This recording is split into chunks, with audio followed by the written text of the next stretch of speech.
하나님의 은혜가 예배 연휴 가운데 가득하기를 주님의 이름으로 축원합니다. 우리 함께 선언할까요? 전심으로 예배하고 진심으로 사랑하며 복음으로 움직이자. 우리 선언한 이 모든 것들이 우리의 삶이 되어질 수 있기를 주님의 이름으로 축원합니다. 말씀을 준비하기 이전에 핸드폰에 메시지가 와서 점검하던 중에 한 영상을 우연치 않게 보게 되었습니다.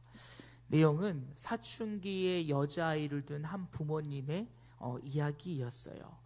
이 아이가 사춘기를 맞이하게 되면서 어느 순간 부모들에게 하나님이 살아계신 것 같지 않다고, 그래서 나는 교회를 가고 싶지 않다라고 이야기를 한 것 같습니다.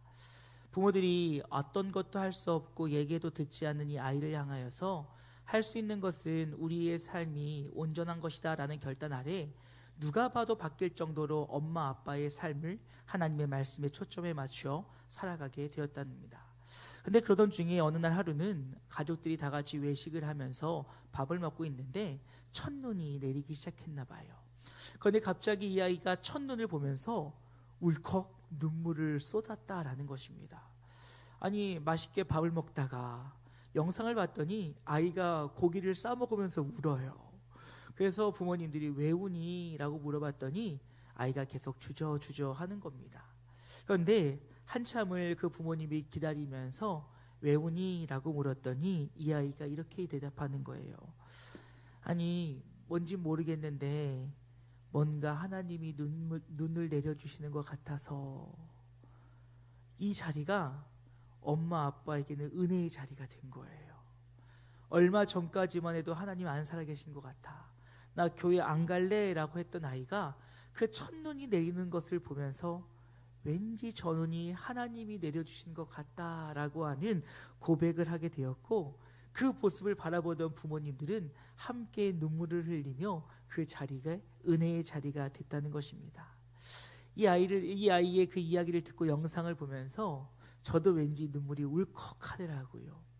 우리의 삶 속에 내리는 눈을 보며, 추운 날씨를 보며, 또 다시 피어나는 새싹들을 바라보며 그 가운데 하나님의 섭리를 알 수 있다면 얼마나 좋을까.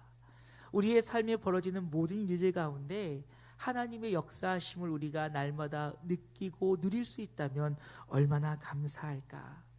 여러분, 우리는 지난주의 말씀을 통해서 하나님은 우리를 창조하심을 통하여 우리를 구원하실 뿐만 아니라 우리의 삶이 풍성한 은혜의 삶이 되길 원하신다라고 함께 나누었습니다. 요한복음 10장 10절 말씀 보면 도둑이 오는 것은 도둑질하고 죽이고 멸망하는 것뿐이요 내가 온 것은 양으로 생명을 얻게 하고 더 풍성히 얻게 하려는 것이라 라는 말씀을 통해서 하나님은 우리를 통해서 그 영생을 허락하심과 동시에 이 땅을 살아가는 주의 양된 우리들이 날마다 풍성한 은혜의 삶을 누리길 원하셨다라는 것입니다. 그렇다면 여러분, 우리는 왜 우리가 하나님이 이렇게 원하시고 누리기를 원하심에도 불구하고 그 은혜의 풍성함을 누리지 못함에 대해서 한번 생각해 볼 필요가 있다는 것이지요. 먼저 여러분, 가장 큰 이유는 바로 죄 때문입니다. 다른 거 어떤 것이 아니라 바로 죄가 우리 안에 들어오면서 하나님과 우리의 관계가 단절되었다라는 것이지요. 하나님은 우리를 창조하실 때 하나님의 형상대로 만드시고 하나님과의 아름다운 교제를 통하여 하나님의 공급하심을 받아 살아갈 수 있도록 우리를 만드셨다는 것이지요. 하지만 죄가 우리에게 들어온 이후로 하나님과 우리의 관계가 단절되어짐을 통하여 우리는 하나님으로부터 공급받지 못하는 곤고한 삶을 살 수밖에 없게 되었다는 것입니다. 그건 어찌합니까? 하나님으로부터 공급받는 우리의 삶은 필요가 있다면 하나님께 구하면 되는데 하나님으로부터 공급을 받지 못하니 결국 내가 원하는 것을 취하기 위해서는 누군가가 싸워야 하고 다퉈야 하고 그것을 빼앗아야만 내 것이 될 수 있었다는 것이지요. 여러분, 실로 우리의 삶에 벌어지는 다툼과 싸움들과 시기와 질투와 이 모든 것들이 나의 것이 아닌 남의 것을 갖고자 하는 그런 욕심은 아닐까요? 그러다 보니 주님께서는 우리는 이런 일들을 해결하기 위하여 전쟁과 기술과 과학과 온갖 것들을 동원하여 해결하려고 했지만 중요한 것은 그러면 그럴수록 더욱더 우리 안에 어떤 해답도 없음을 우리는 발견하게 되었다라는 것이지요. 그렇다면 이를 해결할 수 있는 유일한 분은 우리 예수 그리스도시요, 그를 함께 할 때, 그의 안에 있을 때 우리는 풍성한 은혜의 삶을 누리며 살아갈 수 있게 되어 있다는 것입니다. 이것을 아는데도 왜 우리는 그 풍성한 삶을 누리지 못하고 있는지요? 우리가 이 풍성한 삶을 누리지 못하는 많은 이유들을 이야기할 수 있겠지만, 하나님이 우리에게 분명히 허락하신 은혜의 방편이신 말씀을 통하여 보게 되어진다면 이 세 가지로 우리는 이야기할 수 있을 것입니다. 첫 번째로 무엇이냐면, 우리는 예수님의 가르침을 있는 그대로 받아들였지 않았기 때문이라는 것이지요. 여러분, 소망하는 것은 하나님의 말씀이 우리에게 주어질 때 그 말씀을 있는 그대로 받아들이는 은혜가 있기를 주님의 이름으로 축원합니다. 여러분, 우리는 우리의 삶에 어떤 일이 벌어질 때 그 일을 해석하는 각자만의 방식이 있음을 우리는 잘 알고 있습니다. 그래서 동일한 상황 속에서도 그 동일한 상황에 대한 반응들은 다르게 나타난다는 것이지요. 예를 들어서 어떤 한 사람이 여러 사람을 도와주었다고 생각해 보십시오. 그런데 그 여러 사람을 도와줬을 때 우리가 생각하는 것은 도움을 받았으니 감사합니다, 고맙습니다 라는 반응이 당연하다라고 생각할 것입니다. 하지만 여러분, 그런 반응이 나오지 않을 때도 있다는 것이지요. 어떤 사람은 불평합니다. 아니, 도와줄 거라면 좀 더 많이 도와주지, 뭐 이것 주고 생색내려고 하나, 이런 사람도 있고요. 또 어떤 사람은 아니, 뭐 내가 능력이 없어서 이런 거 도움받고 살게 생겼나, 이렇게 기분 나빠하는 사람도 있다는 것입니다. 또 반대로 어떤 사람은 그 작은 도움임에도 내 삶에 살아갈 수 있는 또 다른 은혜를 발견할 수 있는 큰 힘이 되기도 한다는 것이지요. 왜 이런 일이 벌어지겠습니까? 결국 우리는 우리의 삶의 이야기를 해석하고 반응할 때는 지난날 나의 삶에 있었던 일들을 통하여서 그 일들을 바라보고 그 일들을 해석하기 때문에 그렇다는 것입니다. 그럼 여러분, 이 말은 무슨 말이냐면, 우리가 하나님의 말씀을 대할 때에도 나 중심적인 사고와 해석들을 가지고 하나님 말씀을 바라보면 하나님이 우리에게 주시고자 하시는 그 말씀의 진리의 그 말씀을 우리는 온전히 받아들일 수 없게 되어진다라는 것이지요. 여러분, 이러한 일들은 성경을 보게 되어지면 많은 이들의 모습을 통해 발견하게 되어집니다. 먼저 그 가운데 대표적으로 아마 기득권을 가졌던 종교 지도자들의 모습이 아닐까 생각되어집니다. 그들에게는 목적이 있었습니다. 그들의 목적은 무엇이냐면, 지금 내가 갖고 있는 종교 지도자의 기득권을 유지하고 이 기득권을 가지고 내 부와 명예를 지키고자 하는 분명한 목적이 있었다는 거예요. 그래서 복음이신 예수 그리스도를 만났음에도 불구하고 그들은 복음이신 예수 그리스도를 그대로 받아들이는 것이 아니라 마치 자신의 기득권과 자신의 자리를 빼앗을 사람처럼 예수님을 흠집내기에 바빴다는 거지요. 여러분, 성경을 잘 보십시오. 바리새인과 서기관들, 또 그들 그 기득권을 가진 자들이 예수님의 가르침과 예수님의 행하심을 바라보면 놀랍게 여깁니다. 놀랍게 여기는데 그 놀람이 얼마 가지 못해요. 그리고 그 놀람 속에서 또 다른 잘못들과 또 다른 이유들과 또 다른 어떤 것들을 찾아내서 예수님을 흠집내기 바쁘니 말씀을 말씀으로 받아들일 수 없게 된다는 것이죠. 뿐만 아닙니다. 그들은요, 잘 알고 있었습니다. 무엇을요? 율법을요. 사랑하는 여러분, 소망합니다. 하나님을 아는 지식이 하나님께로 나아가는 장애물이 되지 않기를 주님의 이름으로 축원합니다. 여러분, 거듭 말씀드리지만 우리가 아무리 하나님을 많이 안다고 하여도 우리가 아는 것은 빙산의 일각이에요. 우리 하나님은 전지전능하신 분이십니다. 무소부재하신 분이십니다. 그러기에 한계가 있는 우리의 지혜와 지식으로 하나님을 다 안다라고 하는 것은 교만 중에 교만일 수 있다는 거예요. 여러분, 성경으로 주신 하나님, 그 외의 하나님도 우리는 분명히 있음을 기억해야 된다는 거예요.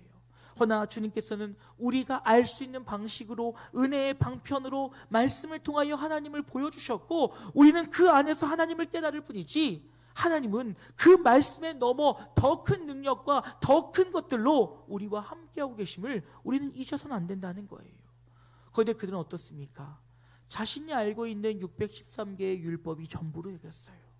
그리고 그 율법을 가지고 예수님을 판단하고 예수님을 정죄하고 예수님을 시험하고 예수님을 넘어뜨리려고 그들은 무더기도 힘을 썼으니 예수님의 그 가르침과 예수님의 진리 되신 말씀을 있는 그대로 받아들일 수 없는 것은 너무나도 당연한 일이었다는 것입니다.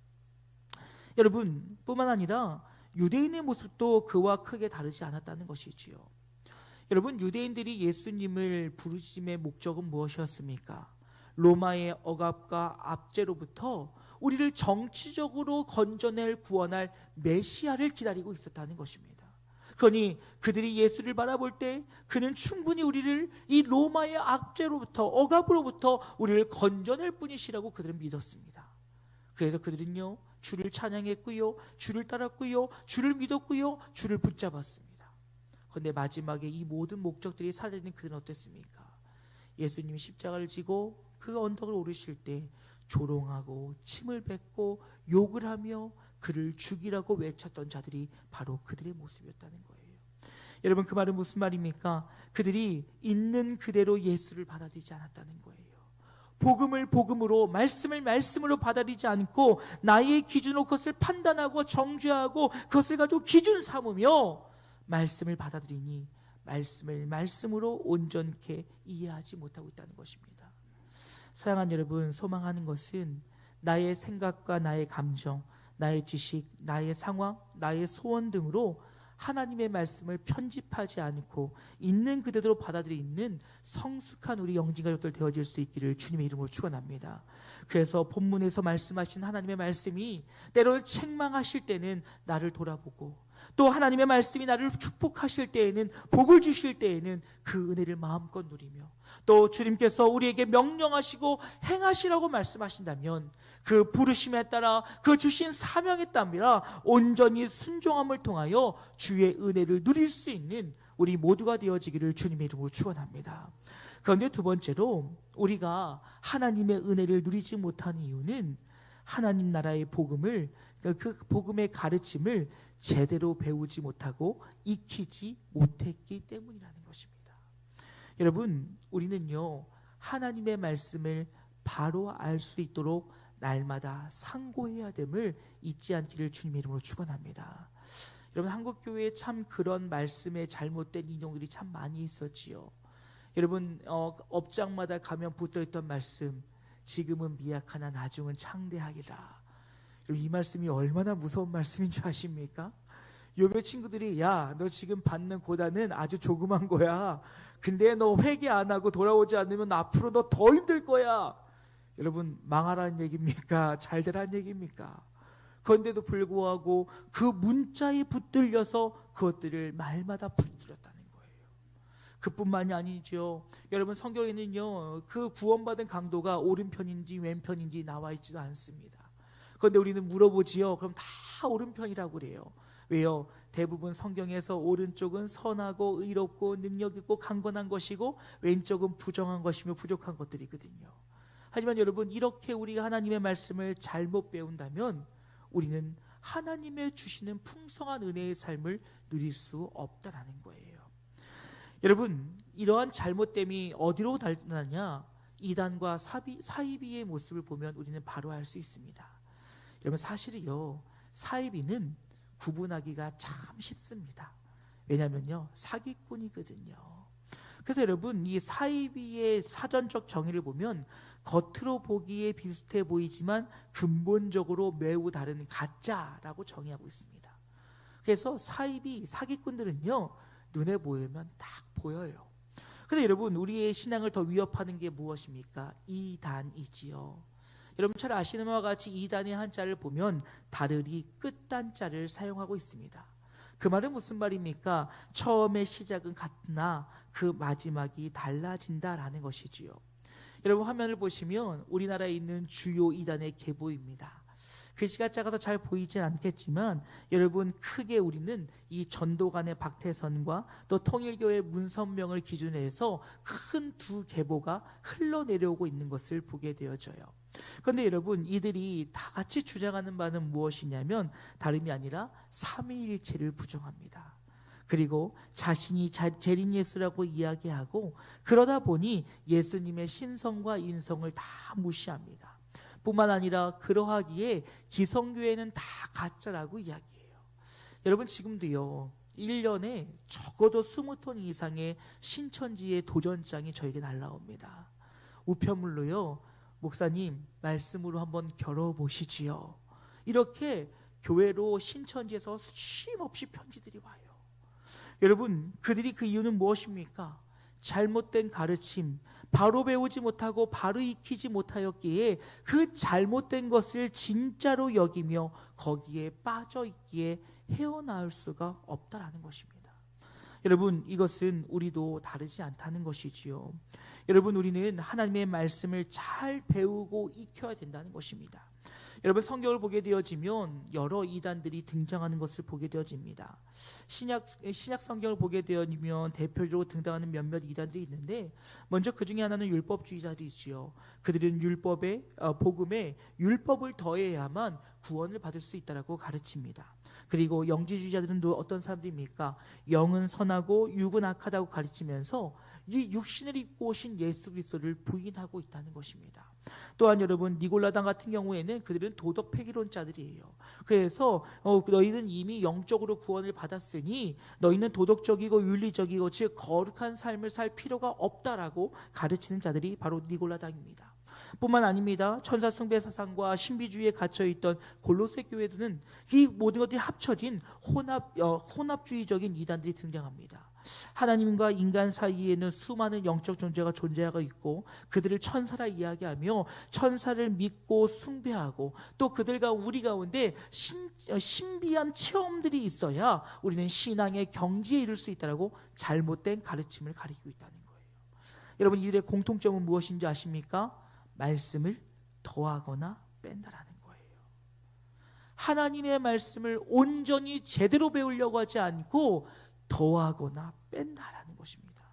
여러분, 이것은 오늘날 우리 주변에서도 쉽게 발견할 수 있습니다. 여러분, 우리가 주의해야 될 신앙 중에 하나가 바로 기복주의, 번영주의 신학입니다. 여러분, 이 번영주의, 기복주의 신학은 무엇입니까? 예수 믿으면 복 받는다. 여러분, 복 받지요. 그런데 여러분, 그 복은 무엇입니까? 영생의 복인 줄로 믿습니다. 여러분, 우리의 받을 복의 궁극적인 것은 이 죄와 사망의 권세로부터 자유함을 누리며 영생을 누리는 것이 우리에게 주신 하나님의 복이라는 거예요. 허나 우리에게 하나님께서는 그 하늘의 신령한 복만이 아니라 이 땅에 기름진 복을 주시니, 그 복을 주시는 이유는 영생에 이르는 그 구원의 과정 가운데 우리의 필요를 채우기 위해서 주시는 복이라는 거예요.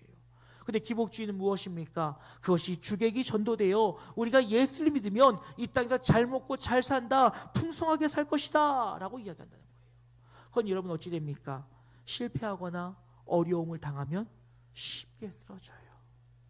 그리고 내가 내 삶에 어려움이 찾아오면 그 시간을 통하여 하나님이 나를 연단시키고 훈련시키셔서 더욱더 견고케 하실 것이라는 생각을 하지 아니하고 하나님을 저주받았다, 내가 하나님 앞에 벌받았다 라고 하는 온전치 못하는 신앙과 나의 욕심을 세우는 신앙으로 변하게 된다. 뿐만 아니지요, 여러분, 여전히 우리 가운데도 율법주의자들이 살아있습니다. 여러분, 제가 예전에 별내에서 목회할 때 그 옆에 있던 학교가 삼육대학교 제7안식교였어요. 여러분, 그거 아십니까? 그 지역에 있는 동안 제가 한 번도 싸워본 적이 없어요. 왜요? 제7안식교의 교리는요, 형제와 이웃을 사랑하지 않으면, 싸우면 천국에 가지 못합니다. 그래서 싸우지 않아요. 그 집 앞에 주차를 하고 전화를 받지 않아도 그저 문자를 보내고 메시지를 보내지 화를 내지 않아요. 왜요? 그것들이 가르침이거든요. 아이들이요, 교회 옵니다. 제7안식교 아이들이에요. 다른 사람들은 다 주일날 쉬는데 자기들은 토요일날 예배를 드리고 오니 주일날 할 일이 없잖아요. 그러니 저희 교회에 와서 예배를 드렸습니다. 예배가 끝나고 나면요, 아이들이요 밥을 먹는데요, 이런 말이에요. 나는 오징어 못 먹어요.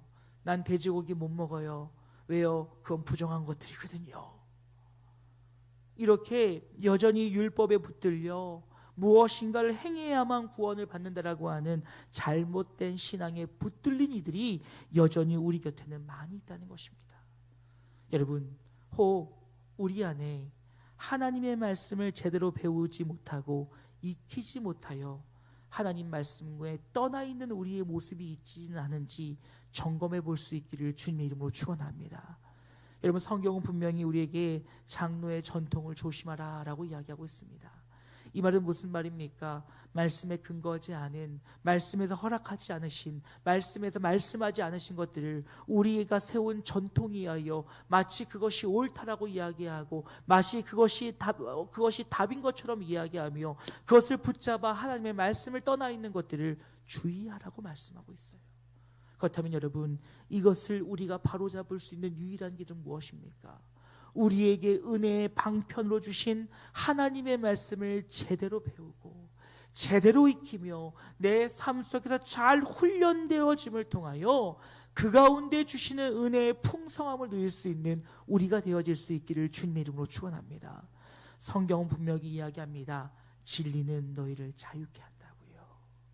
여러분, 우리는 마치 그 진리 안에 있음이 우리를 구속하는 것 같고 우리를 무엇인가 얽어매는 것 같지만, 여러분, 마치 양이 목자의 품 안에 있을 때, 그 울타리 안에 있을 때 평안한 쉼을 쉬며 그들이 자유함을 누릴 수 있는 것처럼 우리 또한 주의 말씀 안에 있을 때, 주의 그 울타리 안에 있을 때 우리에게 진정한 자유와 누림이 있음을 기억할 수 있기를 주님의 이름으로 축원합니다. 그리고 마지막으로 균형 있는 삶을 잃어버렸을 때 우리는 은혜의 풍성함을 누리지 못하게 된다라는 것입니다. 여러분, 많은 크리스찬들이 이원론적인 삶을 살고 있는 이들이 많은 것을 보게 되어집니다. 여러분, 많은 설교를 통해서 우리에게 이야기하지요. 왜 우리가 세상 가운데 인정받지 못하고 칭찬받지 못하고 있는지. 여러분, 교회 안에서 다투는 이들이 없습니다. 교회 안에선 이기적인 이들이 없습니다. 교회 안에선 서로 배려하고 서로 이해하고 서로 나누며 참고 견디며 품어줍니다. 하지만 여러분, 우리의 더 중요한 것은 세상 속에서 그 일들을 나타낼 수 있는 하나님의 사람들이 되어져야 됨을 잊지 않기를 주님의 이름으로 축원합니다. 여러분, 하나님의 나라는 이미 임하였으나 아직 완성되지 않은 나라가 하나님의 나라예요. 그러면 그 완성을 누굴 통해 이루시겠습니까? 오늘 저와 여러분의 삶을 통하여, 저와 여러분의 말씀 가운데 온전히 세워짐을 통하여 하나님의 나라는 이루어져 가며 확산되어져 나간다는 것입니다. 말씀이 교회 안에 머물고 말씀이 성도 안에 머무는 것이 아니라 그 말씀이 우리의 삶으로 드러내고 삶으로 전해지며 삶으로 흘러 들어가질 때, 그때 우리는 하나님 안에서 진정한 은혜와 평안을 누리며 살아갈 수 있게 되어진다는 것이지요. 여러분, 이 말은 우리가 세상 속에서도 거룩하게 살아야 된다는 것입니다. 여러분, 거룩이 무엇입니까? 거룩은 세상과 우리의 단절된 삶을 성경은 거룩이라고 이야기하지 않습니다.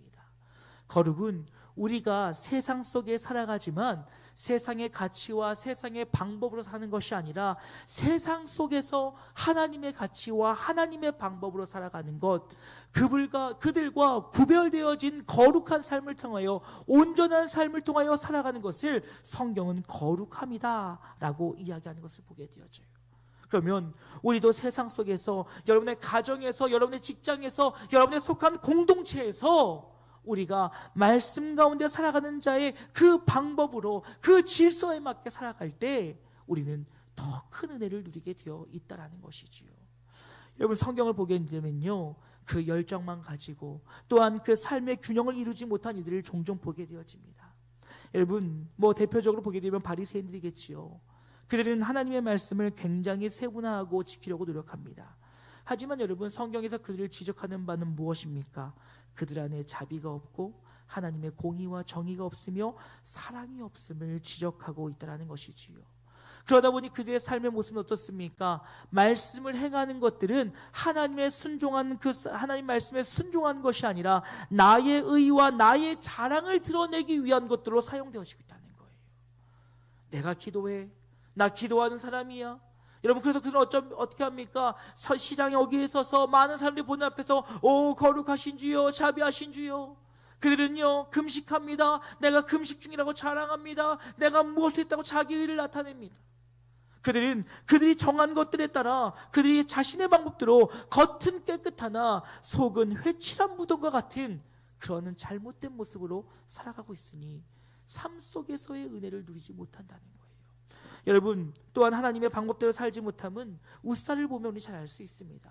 웃사는 어떤 사람입니까? 사무엘하 6장을 보게 되어지면 법궤를 옮기던 중에 죽은 사람의 이름이 바로 웃사입니다. 그는요, 하나님의 말씀의 방법대로 궤를 매지 않습니다. 하나님의 말씀은 분명히 채를 깨어서 어깨에 매어 움직이라고 명령하셨으나 그는 이방인의 수레에 그 어깨를 싣고 옮기게 되어집니다. 그리고 그 수레에서 법궤가 떨어지려 할자 그 법궤를 잡기 위해 손을 대지요.